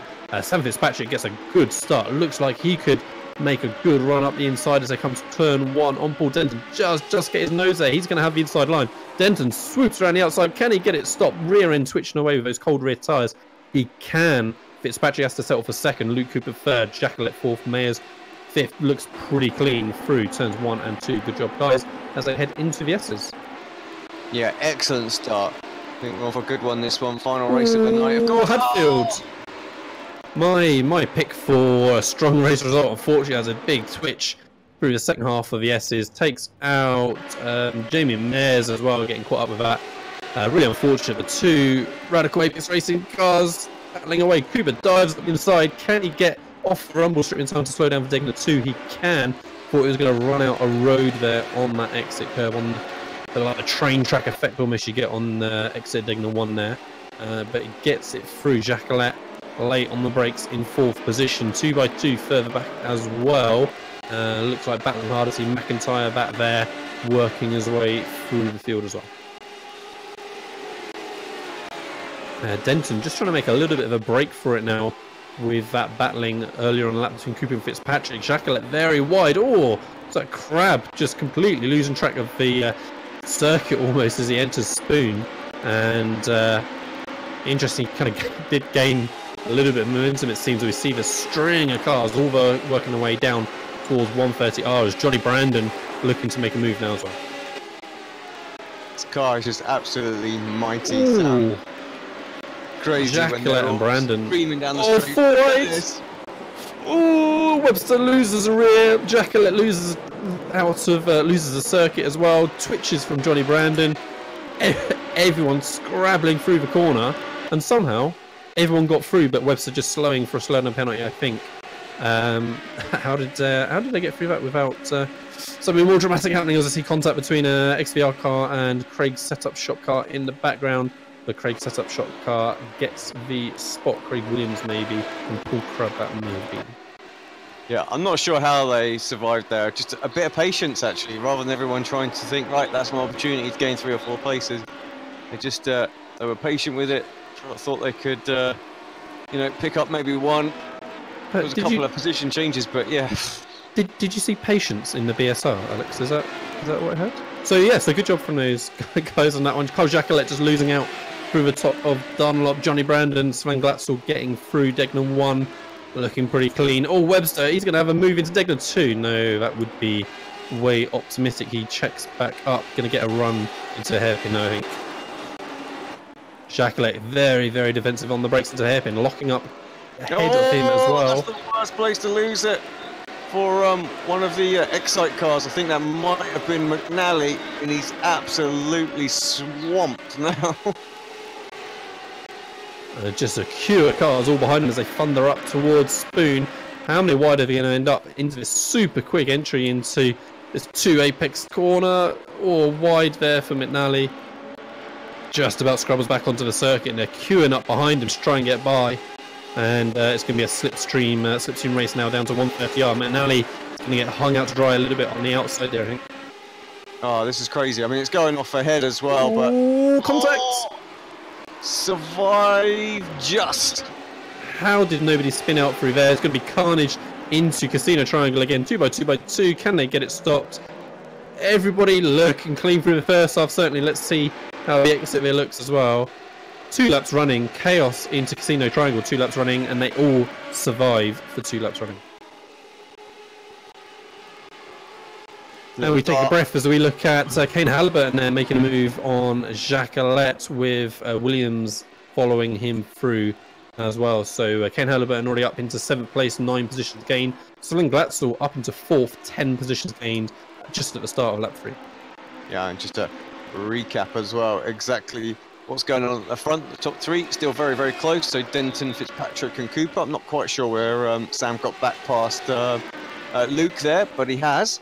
And yeah, they've still got a little bit of gap from where these guys were battling so hard. Sven Glatzel up and into 4th place, up 10 spots so far now as well. So he's going to try and run these guys down. We're only sort of a quarter of a way through this race as well. That big pack still just carrying on as it is. And while I've got the mic, I just want to take the opportunity just to thank all the viewers. And don't forget to hit that thumbs up, subscribe to Apex Racing TV if you have not. We've of course got lots on this channel throughout the week, and yeah, if you don't want to miss any of that action, hit the little bell icon as well. But yeah, I would love some fan support from you guys, and so yeah, give us a thumbs up.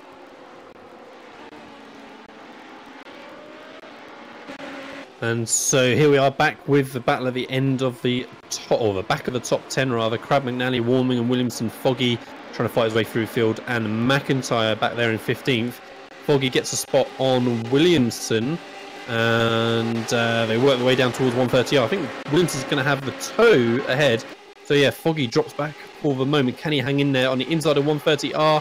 He can. Williams tries to swoop around the outside, gets that spot on Foggy for now. McIntyre wide. He's going to have the inside of Foggy as well. Williams doesn't get it stopped, and we have our first big accident now at Casino Triangle. That was a good bit of racing into 130R, but unfortunate for Williamson there, just missed his braking marker and collected those cars around him. Yeah, it was coming. Fraser coming in for the pits as well. So yeah, it was a long time coming, I think, wasn't it, Lace? On I mean, 3 laps, we were pretty impressed that they managed to go through there as tight as they were. But yeah, 4th, it's a lark. So as we saw, Glatzel is closing on these leaders, drawing the string of cars behind him along as well. The top 3 really need to make sure, as they are at the moment, they're not going to start battling away and try and just get these lap times and hold on to these top spots for as long as possible. Glatzel's now making it a 4-car group, with then just Webster and Halliburton just in a little separate space behind, and they're going to be making it 6 cars, maybe not very long at all. Yeah, I mean, looking at Webster's lap time last time, he was a 53.9 as well, so very quick, just a couple of tenths behind Glatzel. So I feel like he's going to be able to get drawn into this front pack as well pretty quickly. Obviously, Kane, we know how quickly he was. He went purple the last lap with a 153.2. So phenomenal lap time from him. So Contact. That was Cooper, wasn't it? Just a little twitch. Was the twitch before the contact or just after the contact? I think he was a little bit slow mid-corner. I think he had a little bit of an issue with his line, and that caused Glatzel just to get into the back of him, and then the twitch from there, I believe. So yeah, unfortunate for both those there, but Glatzel takes 3rd. Cooper running wide in the background on the 130R as well, as he tries to just gather himself back up again and keep pushing forward.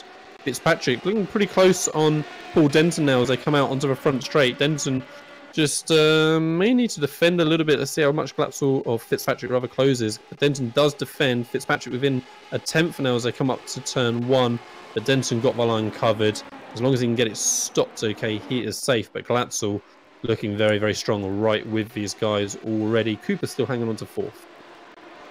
Of course, we did speak to Sam at the end of last week's race and said, you know, he just wants to carry on plumping in the points, just not pushing too much, not fighting too much or anything like that. I mean, 2nd in the championship going into this one, and you know, he'll want to carry on doing the same kind of thing. So let's see how well he fights Glatzel here, because there's a good podium on offer, but I feel like if he could get just a little bit closer to Denton, he might be able to get by.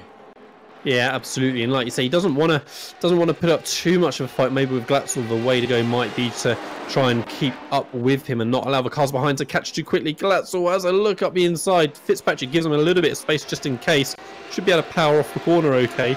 Holds on for the moment. But yeah, Glatzel pushing hard into the hairpin there. One thing I know about Sven, racing him in the BSR TC, he's not afraid just to put his nose in there every now and again. And here we go again. And straight through. Yeah. I think Fitzpatrick just backed off a little bit early there, knew the corner wasn't really worth fighting for anymore. And yeah, let's see now if he can hold on to the coattails of Glatzel and keep that momentum going. Cooper, what's happened behind? So Cooper still in fourth. He was getting caught very quickly by Halliburton behind. Webster that's dropped some positions back. It was Webster and Halliburton, wasn't it? So yeah, an issue at some point between Webster and Halliburton. Here we go. Yeah, so Cooper at the front of this field. Halliburton going to stick his nose up the inside. He does. Turns Webster. An unusual mistake from Halliburton. We don't see too many of those. Just a little bit ambitious maybe through the middle of the S's. And yeah, shame for Webster there losing, what, 3 spots. I won't say it's going to put pay to his three wins tonight, because you never know. I mean, he's only 4.4 seconds back from the leader, so he's still got a potential chance to do that halfway through this race. Who knows? But he's made the job that much harder now. Yeah, well, Webster it was that came worse off. Halliburton survived, but like I say, yeah, just lost a little bit of time, so he's got to claw his way back onto Luke Cooper. We see Fitzpatrick still staying with Glatzel for now, not dropped off the back, but Denton now under lots and lots of pressure. Glatzel comes hard into Degner 1. Denton controls it on the exit curb, doesn't run too wide, slows it down for Degner 2. Glatzel, great run off the exit Degner 2. He's going to make a move into the hairpin. Where does Paul Denton position himself? He goes inside. Glatzel goes inside as well. Little bit of bump, and they both get through. I saw that coming, both going to the inside early. It did not look like that was going to work out too well, but Glatzel up into first position. Firm but fair, I would say, into the corner. It wasn't a late move or anything. They both just went for the same bit of tarmac. And yeah, Denton survives into that second position. Yeah, Fitzpatrick tried to capitalise with it, but wasn't able to quite get it done. Glatzel wide. Yeah, Glatzel wide in the middle of Spoon. He missed the second apex. Very, very slow. Paul Denton now on the outside as they come to 130R. Can't quite get the outside line. He couldn't quite get the overlap to be able to get that move into 130R. I'm going to put him under pressure from Fitzpatrick now due to that lift. But he is safe for the moment. Glatzel survives that little error into Spoon, holds on to the lead for now. Luke Cooper's lost a couple of spots as we were watching that. So Williams and Halliburton now up into 4th and 5th respectively. And Cooper is about to get swallowed up by Johnny Brandon as well. So here we go, Kane Halliburton ahead as well, looking to make a move on Williams into turn 1. Williams tries to hang around the outside. He's still there for turn 2. Can he quite get the drive off the corner? He is not quite going to have his nose in. Halliburton cuts across in front at the start of the S's, moves up to 4th place, and his next target is going to be Sam Fitzpatrick. And Brandon did not get the move done on Cooper. Yeah, 2 seconds to make up, 8 minutes to go in the race, so, you know, quarter of a second lap, you know, and he'll be there, no problem. But yeah, it's easy said than done. Ooh, Halliburton a little bit sideways, I thought, on entry to Degner 1 there. I wondered if he was going to run out of tarmac, but it all looked under control. Already breaking away from Williams behind and trying to bridge this gap now to the top 3. Glatzel got a second on Denton, 6/10 and back to Fitzpatrick. Kip Stevens under pressure from McNally. Yeah, a little bit further back, battle for what is effectively 9th. Well, McNally in 13th and Stevens 12th. They're not too far behind Warmingham, Crabbe and Webster. Obviously, Webster getting turned earlier on just off screen right now. There he is at the front of that little pack. Yeah, as they work their way out of Spoon Cove, you see a lot of damage on the front left of McNally there. He has been in the wars, but doesn't seem to be hindering his speed for now. Kip Stevens defending initially along the back straight, moves to the racing line. McNally not quite going to get the overlap as Crabbe in front takes a little bit of grass on entry to 130R. Kip Stevens running wide, just getting the line wrong somehow, getting crossed up slightly. can't get it stopped for chicane. Just about takes the second part. That was crowded around in the background as well. Oh, missed that completely on my screen. Did not see. Focused on Stevens and McNally. So we'll look back at that in a moment. Possibly McNally now moves out on Stevens. He looks like he's got a good run as I head towards turn 1 on the inside. Oh, Kip Stevens trying to hang around the outside though, to be fair. But McNally carries the momentum into turn 2 and gets that position done, having worked on that for the last few corners. Right, here's Paul Crubb. Yeah, just going to lose it, I think, in the chicane. Yeah, lots of rears. Yeah, exactly. Oh, and Webster in front as well. Yeah, Carr in front had an issue as well. Maybe that just took his eye off the ball. Easily done, isn't it? You know, you focus on what the guy is doing. Bit hot going in.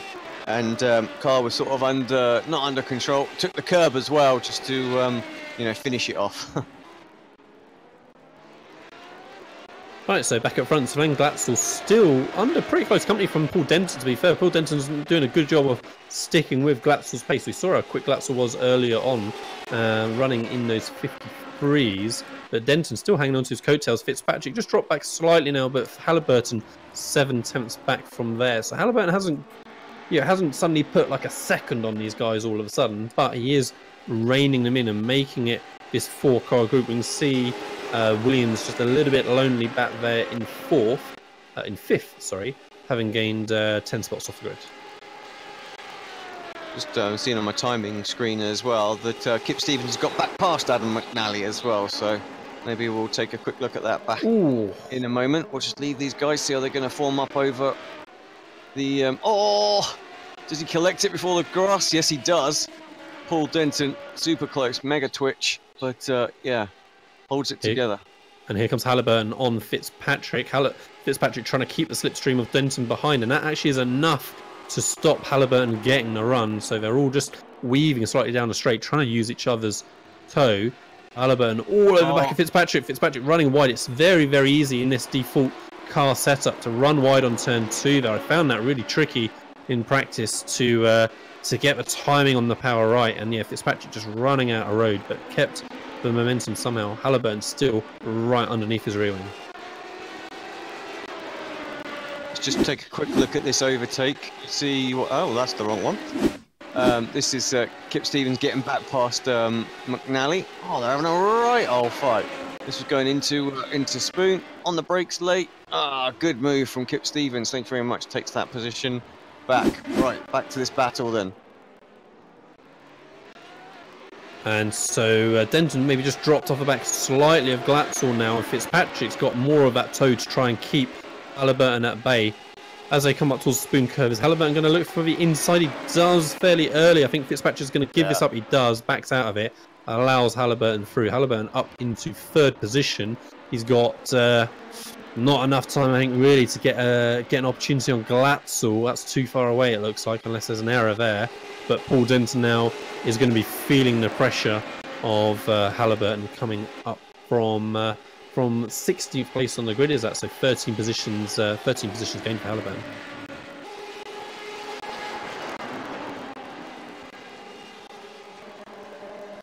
Under braking, close right up, good. Oh, I just got a little bump, didn't he, on the inside curb. That's the thing, isn't it? To get the run, to get a move, you just need to get as close to that curb as possible without actually clipping it and upsetting the car. And Kane just took a whole bunch of it there.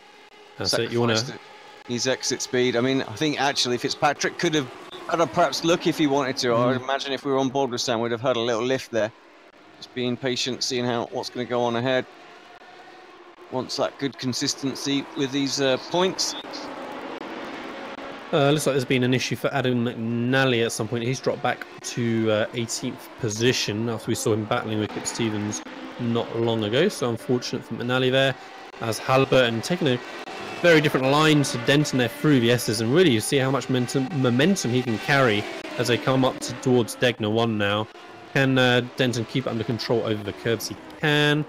And through Degner 2 now, under this, of course, unique figure of 8 section of the circuit. Halliburton positioning himself for the outside of the hairpin. Can Denton get it stopped? He can. No, a little bit of a touch there, actually, was it? The camera angle didn't show it very well, but yeah, I think there was a little bit of a touch between Denton and Halliburton, but Halliburton came better off, and Denton losing the spot to Fitzpatrick as he tried to gather the car up.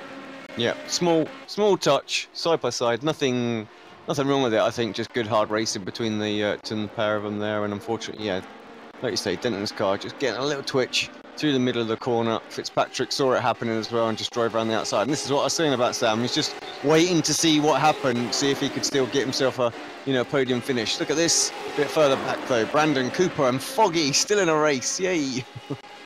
Yeah, absolutely. Foggy battling away in 8th position, having gained 9 spots from his grid. Cooper just about keeping it on track through 130R. Foggy going to have a dive up inside, is he? He is. Can he get it stopped? Just keeping his nose in there, but good job from Cooper. Held his position, held the line. Gets a good exit as well, it looks like. And Brandon, huge tank tapper in front of him. Did Cooper lift? I think Foggy's going to get him regardless. Yeah, Brandon did well to keep it out of the wall there. Loses those 2 spots. Yeah, Foggy around the outside then. Yeah, it's going to sweep straight round. Slam dunk in the end. Had to work hard for it though, so Cooper did a good job not just allowing that position into Casino Triangle. Got it stopped well enough. Warmingham Stevens side by side with as they come out of turn 2, sorry. Kip Stevens got a big chunk of curb, hits Warmingham. Both just about survive somehow, but cars behind are going to be all over the back of them now as they both lose all that momentum, not quite having the line through the S's. But yeah, Stevens taking that big chunk of curb and taking him into the path of Warmingham. Right, where are our leaders? Because this is the final lap of the race. White flag is out. Kane has closed within 0.6 of a second. Oh, he doesn't quite get the best of exits out of the hairpin. I think had he nailed that, it would have been on. But I mean, we've still got Spoon. Yeah, we've still got Spoon. We've got the whole run down to 130R. 3 tenths between the hairpin and the entry of Spoon there. Glatzel misses the apex just slightly, the second apex there, but still gets a decent exit. 4 tenths. Halliburton is going to be in position to make a move into Casino Triangle for sure. Glatzel already defending slightly on the approach to 130R, now moves across the racing line. Here we go, within a tenth through 130R. Halliburton has to have a little lift. Good line from Glatzel, defends hard. Halliburton sends it up the outside. Can he get it stopped? He can't, loses a rear. Anyone going to get collected behind? Oh, Fitzpatrick just about gets that way. Halliburton doing well, allowing the car to roll back off the track. Glatzel survives that last gasp effort from Halliburton to make it 3 out of 3 to deny it. Glatzel takes the final win of the evening. Sam Fitzpatrick, second place, lucky and sensible to avoid that incident with Halliburton at the end there. And Paul Denton doing well to keep that 3rd position, just losing 2 spots from his starting grid. Have a breath again. What? Ooh. That Foggy, that's just a replay. Foggy obviously had enough for tonight. it's like, no. I was like, where's he gone? What's he doing? But yeah. So, wow, that was a great race. I really enjoyed that one. I think Kane, he had to go for that, you know? Mm-hmm. It was too tantalisingly close to come, to work his way up, and it wasn't like he had a lap sat behind or anything and then went for it. As you said, that was his one and only opportunity to make a move, and yeah, it is tough keeping that rear in check in these cars. But yeah, good job just rolling it back here. Let's see how he stays off the brakes and just allows it to roll back off the track. And yeah, fortunate for the guys not to get collected behind. Yeah, delighted for Sam though, picking up a 2nd place. Like I say, just doing his thing, isn't he? Every race, and there you go. He picked up a couple of places there. Could have, people would have gone, he should have fought those. But look, he ended up in 2nd. So yeah, wise head on those young shoulders. So what a cracking 3 races we've seen here at Suzuka from these BSR Radical drivers. Those reverse grids really did exactly the job we hoped from. We didn't have any huge pile-ups like we get, every now and then in this season, breaking the field apart. We just saw lots of opportunities for lots of great racing all the way through the night. So, Sven Glatzel, as we say, taking the race win for race 3 of the evening over Sam Fitzpatrick, not by 1 lap as the overlay is getting muddled with. But yeah, 2nd place from Sam Fitzpatrick. Paul Denton then in 3rd, Craig Williams in 4th. Halliburton has to settle for 5th position, denied 3 wins out of 3 for the evening. Luke Cooper then in 6th. Johnny Brandon recovering after his spin. We saw a lap or so from the end in 7th. Richard Warmingham in 8th. Kip Stevens in 9th. Paul Crabb in 10th with Jack McIntyre in 11th. Jack Ashton then in 12th. James Ritchie 13th. Lane O'Connor in 14th with Cole Jacquelet, in 15th Cole Hardy, in 16th a very disappointed and frankly unlucky drive in 17th for Nicole Foggy, wrapping up a night to forget for him, I think. Dan Webster then finishing 3 laps down in 18th position, 19th with Adam McNally, 20th, Jamie Ayres, Anna McCain 21st, Fraser Williamson, Jamie Mayers in 23rd, Stephen Leslie, Adam Hadfield, Stephen Hefford, and Anthony Jacobson bringing up a rear in 27th position.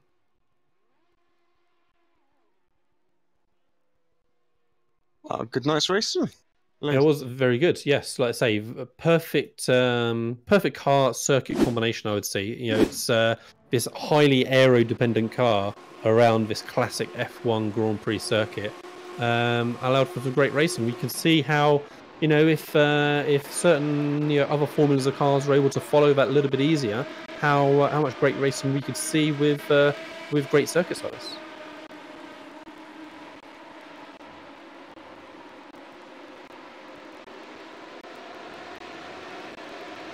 Right, we've just got one person waiting for an interview, but we'll bring him in nonetheless. Anyone else who wants to come and have one, just jump on in the Discord channel. Interview wait-in area 2. And we'll get through a little chat. But we are joined with our second place driver, Mr. Sam Fitzpatrick. Hello. Good race from you, mate. I was saying in the comms all the way through that nice, cool, calm, steady head. And you didn't fight those couple of battles that you perhaps could have done, but in the end you finished up in front of both of them and in second place. Yeah, definitely. I nearly messed up on the first lap. I went for a stupid move on Paul, just coming out of the S's, which actually lost me second place, but managed to get it back. And then, I knew I wasn't going to keep those guys behind. The thing is, when they're, half a second a lap faster than you, or whatever, there's no point in fights to them. The slipstream effect is really strong into it. I was just thinking, Kane, go up to Sven, go take him out, let me win the race. But that didn't quite happen. Second place, though, is just as, or not quite as good, but second best. You just keep going, ticking up those points throughout the meeting. I mean, we spoke last week. You said that was the target. You've done a great job again today. Remind me of the results that you got in race 1 and 2. Well, I got 7th place in race 1. I didn't get a particularly good qualifying as ever. And then just picked up on the crashes from others. And then race 2, unfortunately, I got hit a couple of times in the opening few laps where I only finished 16th. But, that put me on the front row of the grid for the last race. So, swings and roundabouts. So, the important thing is 3 finishes. I think I might be top of the standings right now in terms of pure points. When you bring the drop rounds into it, it gets a bit confusing. But, I'm in the mix still. And I don't think I've had a retirement now for about 3 meetings, touch wood. So that's what it's all about. Yeah, don't tempt fate. You know what you're like. Don't want to commentate curse yourself. Ah, dear. So I'm just having a very quick scan. It looks like we are in Milan next week. Yes, correct. So, how'd you fancy that? Well, first thought is the curbs. Very high curbs and very damaging to this car. It's very brittle. And that first corner is going to be absolutely mad. I might just skip that first chicane every time, go around the old circuit a little bit, because I don't want to be involved in that. Again, 3 top 10s is always my aim in this, because I know if I can just average tenths, then, that will be good enough to fight for the championship. So that's what I'll be aiming for as ever. I doubt I'll be as fighting for wins, but, that's it's not really what I bother about. Awesome. Right, mate. Well, microphone is yours. Give you shout-outs and all that sort of goodness. And, once we've got no one else waiting, we'll wrap the stream up after that. Yes, so thanks to Fitstone Motorsport, of course. Check out our Facebook page. And thanks to, of course, Apex Racing TV. And do like our Facebook page. I've been putting a lot of memes up recently. And they seem to get some decent impressions from other people. So hopefully you'll subscribe to the channel as well. And just check out all the broadcasts later on in the week. Sunday in particular, we've got the iRacing Grand Prix, the iRacing, the Apex Racing League's Renault 3.5 Championship. That is what it is. So tune in for that. Awesome. Thanks, Matt. And yeah, we'll catch you next week. Thanks. See you then, Lee. So yeah, so wrapping up another great night's racing from Suzuka. As Alex said a minute ago, yeah, next week from Imola, tricky circuit. I think we're going to see some guys certainly struggle and come to some pain with those curbs and chicanes that we see around Imola. It's a tricky circuit. I've never really found a rhythm with. I'm not looking forward to doing a hot lap video for next week. How do you find Imola, Alex? Yeah, it's the same really. I struggle to get into a rhythm with it. I mean, the curbs, you know, a lot of the really good lap times comes from just nailing the curbs in exactly the right place every time, and it's so difficult to do. You have to be super accurate. Yeah. I mean, it does make for some good racing. I will say that, like that straightaway down into turn 1, you know, that's got a heck of a long run there.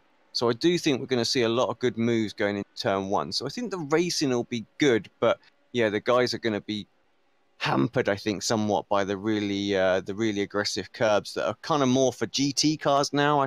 Imola is more of a GT track, isn't it? You know, it did a lot of GT1, and then obviously when GT3 become more popular, you know, you saw a lot of GT3 racing around there. So yeah, it's these super low cars, high downforce, are going to struggle.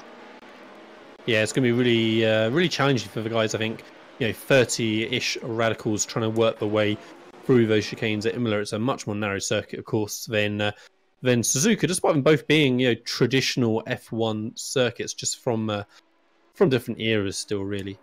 So that's something to look forward to for next week. I said it's going to be a very different race indeed, I feel like. Don't forget to subscribe and like, as Alex said earlier on. Hit that notification bell to make sure you know whenever we go live. Streams most nights of the week here on Apex Racing TV. We should be back, of course, next week for BSR Radical Thursday, same time, Thursday night, 8:10, and we shall see you at Imola.